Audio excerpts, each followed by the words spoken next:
இப்ப என்னத்தை நிரூபிக்கணுங்கிறீங்க? இந்த ஃபங்க்ஷன் முடிகிற வரைக்கும் எங்களுக்கு எந்த இடைஞ்சலும் பண்ணாம எந்த பிரச்சனையும் கொடுக்காம வீட்டுக்குள்ளேயே அமைதியா இருந்துட்டு அப்புறம் கிளம்பி எங்க வேணாலும் போங்க.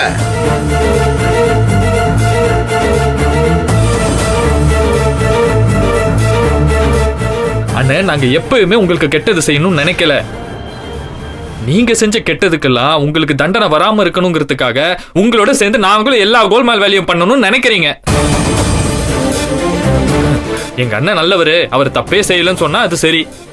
இவங்க இந்த கதிரை ஞானம் இவங்களும் எந்த தப்பும் செய்யலன்னு சொன்னா அது உங்களுக்கு சரி. இதுதானே நீங்க எதிர்பார்க்கறது?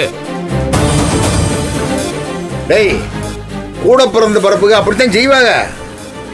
அப்படி செய்யறதா முறை, அதான பிறப்பு. அதை விட்டு ஏதோ பெருசா பேசிட்டு தர்ற. நீ மட்டும் என்ன பெரிய நியாயம் வேணா? டேய், இந்த பிள்ளை கோவிச்சுட்டு போனப்பா இன்னொரு கல்யாணம் பண்றதுக்கு ஒத்துக்கிட்டவன் தானே நீ? ஆமா, நான் ஒத்துக்கிட்டேன் தான். எனக்கு அப்ப அந்த அளவுக்கு அறிவு இல்ல. என்ன நீங்க அந்த அளவுக்கு யோசிக்கவும் விடல. ஆனா நான் இன்னைக்கு புரிஞ்சுக்கிட்டனும், அதுக்கு மேல ஒரு தப்பும் செய்யறதுக்கு நான் தயாரா இல்ல. அன்னைக்கு மட்டும் அவன் இங்க வரலானா என்ன பண்ணிருப்ப? அந்த சிங்கப்பூருக்கு அருகில தலையை கட்டிருப்ப. டேய் ஆமாண்டா, ஆனா நல்ல வேளை கடவுளை என்ன அப்படி செய்ய விடல, என் ஜனனியும் என்ன அப்படி செய்ய விடல. நான் உணர்ந்துட்டேன், ஆனா நீங்க யாரும் உணர்ற மாதிரி தெரியலையப்பா.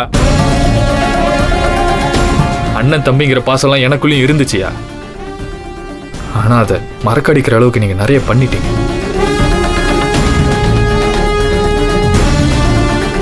இப்போ நாங்க வெளியே போறதுல உங்களுக்கு என்ன பிரச்சனை? டேய், இந்த ஃபங்க்ஷன் முடிகிற வரைக்கும் இந்த வீட்டை விட்டு நீ எங்கேயும் போக கூடாது. அப்படி போனீங்கன்னு வைங்க, இந்த ஃபங்க்ஷனை தடுக்கத்தான் போறீங்கன்னு சொல்லுவேன் நானு.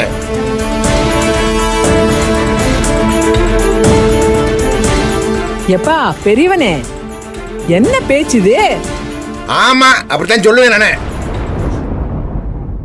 சரி சக்தி, இந்த ஃபங்க்ஷன் முடிகிற வரைக்கும் நம்ம எங்கேயும் போவேணாம், இங்கேயே இருப்போம். ஜனனி, இவங்க தான் சொல்றாங்கன்னா நீயும் ஏன்? இல்ல சக்தி, வேண்டாம். நம்மளால இந்த வீட்டுல எதுவும் நிக்க வேண்டாம்.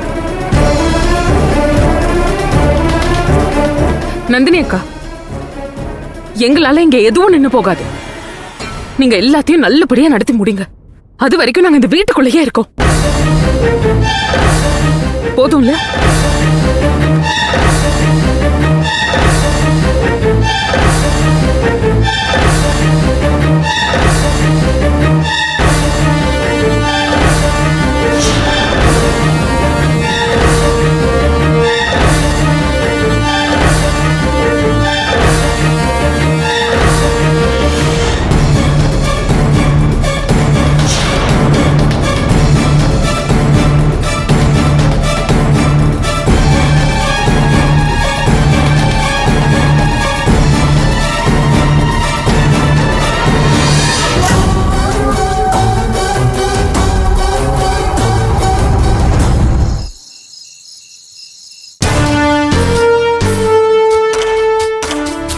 ஏய், எவ்வளவு நேரம்டா, சீக்கிரம் வா. ஒரு பேனாவும் பேப்பர் வர்றேன். வச்ச பொருள் வச்ச இடத்துல இருக்கா? ஒரு பேனா பேப்பர் எடுத்து நேரம். மாமா, நீங்க ஒவ்வொன்றா சொல்லுங்க.